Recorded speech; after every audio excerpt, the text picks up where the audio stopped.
Hello everybody, so today I'm making a very simple top. If you have any leftover fabric, 1.5 yard, 2 yards, you should use it to make something lovely like this. So for mine, my fabric wasn't up to 2 yards, it was 1 yard with about 28 inches. So that's what I used to make this top, and I used Ankara fabric. So everybody, my name is Fatima A. Yusuf, and on this platform I share sewing tutorials. Don't forget to subscribe to my channel, and if it's something you like to learn, let's get to it. So I have my tape, my chalk, my scissors, bias. I'll be needing my ruler, elastic tape, and a matching thread.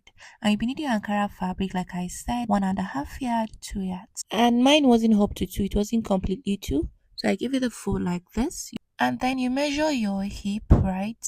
You divide it by 4, then you add 5 inches. So anything you get, you fold in such a way that you'll be able to get what you got after dividing your hip by 4 and after adding 5. So mine is 15 inches. So I folded, I had to make sure I was able to get that 15 inches for the total width. So that's what I was trying to get here. So I just had to fold, and after folding, I'm going to cut off the excess. I will be using that excess to complete the sleeve later on. So this is just me folding, trying to get my 15 inches for the width. I know it's folded, so you have 4 layers. So I cut off the excess and I'll be using this. So I measured the width I had. You can see I had more than 15 and I was aiming for 15. Then for the length, I had 29 inches, which is okay. So you decide how long you want your top to be. That was what I was deciding there.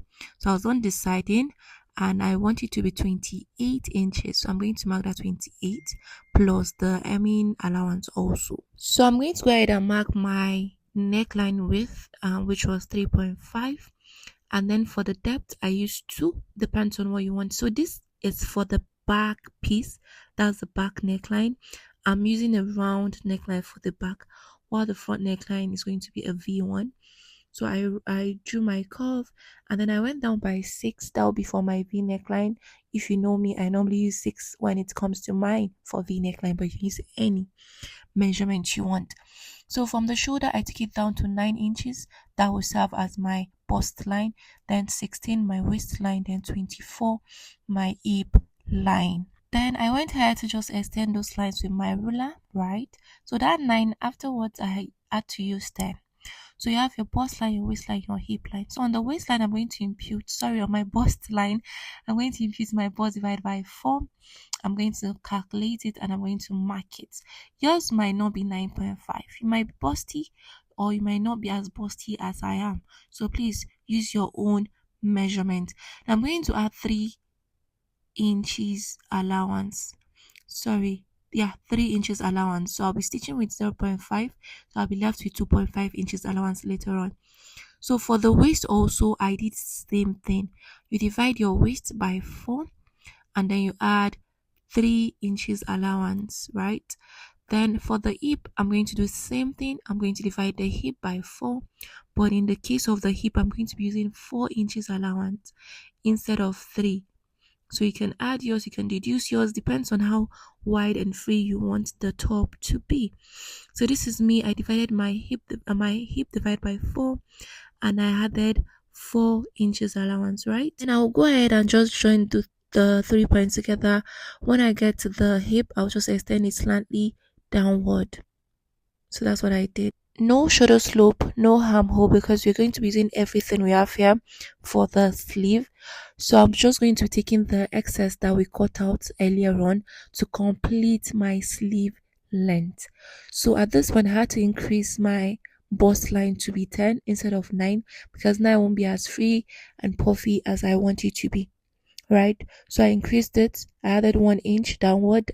I didn't film that part. I thought I was filming, sorry, but I took it down. You see where I marked. I added 1 inch. So I used 10 inches for my bust line. So that's what I did there, and I just went ahead to cut out my drafted piece, right? So this is it after cutting. So now on the waistline downward, I'm going to go down by 5 inches. You can go down by 4, 5, 6, 7. Depends on how high or how low you want it to be, the back's effect. So from that 5, I took it slightly to meet the opposite side, the hand, with a slant line.